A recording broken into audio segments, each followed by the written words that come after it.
Good day. Today is Sunday, October the 9th, 2022. A beautiful day here in the Sonoran Desert. Today I'm looking at chapter 55 of the Tao Te Ching. I'm reading today from a book I wrote quite a few years ago called A Path and a Practice, and it contains one of my renderings of the Tao Te Ching, and I'm using it today for chapter 55. Which says, embracing this path, we are like newborn children.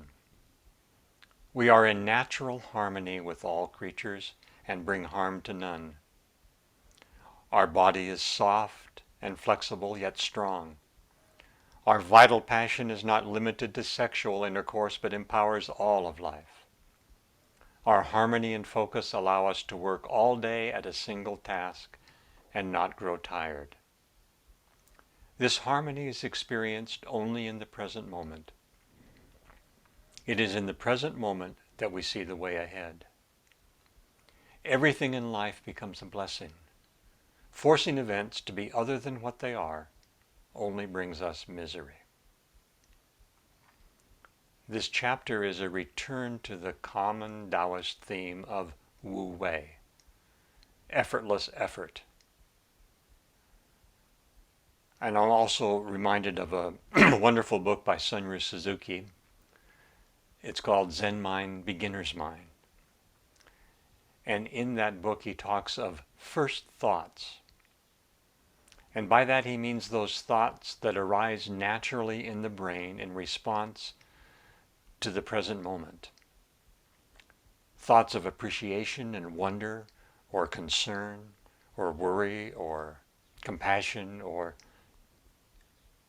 arising thoughts, first thoughts, arising from the moment, a whole range of natural responses to the circumstances.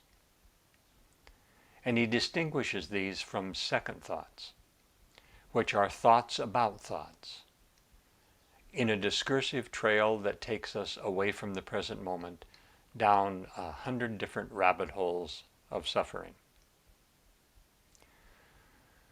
Even planning is best done as a series of first thoughts. Planning is okay. It's natural to have an image arise of a future event, and also natural to envision a possible road to that event. Planning, so to speak, but it's best accomplished as a series of first thoughts.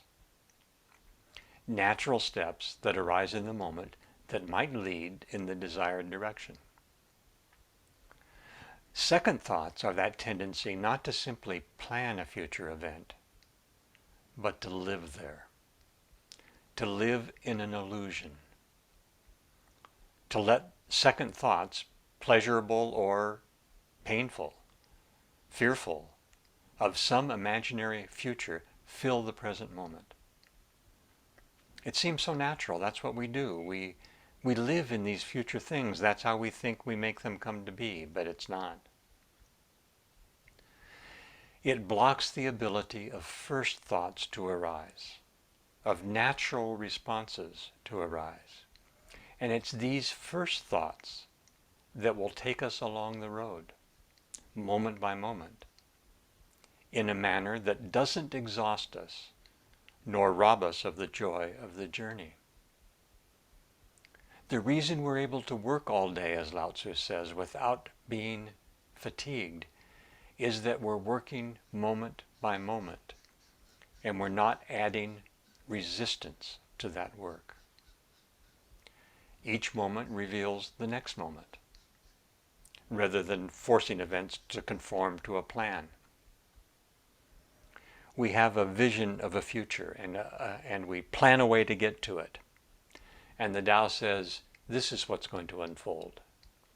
And we spend our time trying to get this to move over to coincide with this, because that's what we've got planned. Life becomes a constant effort, and we're never living in the present moment. But when we do, and we go from one first thought to the next, this thought leads to this space, And from this space, I have this thought, which leads to this space, which leads to this thought. And life becomes spontaneous. It's still a flow along a path. It's still a way that unfolds moment by moment. But it's a way of natural harmony. It's a way of wu-wei. And we continue to have intentions, and we continue to let thoughts and creativity arise. But we stop forcing this to conform to this. We work all day, energetically, but without second thoughts, without resistance, without conforming what is to what we want. There's a middle way. Of course we want things, and of course we can take steps, first thoughts, first steps, a series of first steps. And we cooperate then. We're not just swept along, nor do we force along, but we cooperate in a dance, in a movement, along a path, without effort. Life can be surprising. It can be spontaneous. It's difficult to sink into the joy of spontaneity because we live in a culture that doesn't value spontaneity. It's distrusted. It's irresponsible. Which do you want? Do you want a constricted, responsible, non-spontaneous, well-planned life? Or do you want to cooperate with the universe in a surprising life? Well, wherever you go this coming day, you'll be on the path. You'll be on the path, and I'll see you down the road. Blessings to you.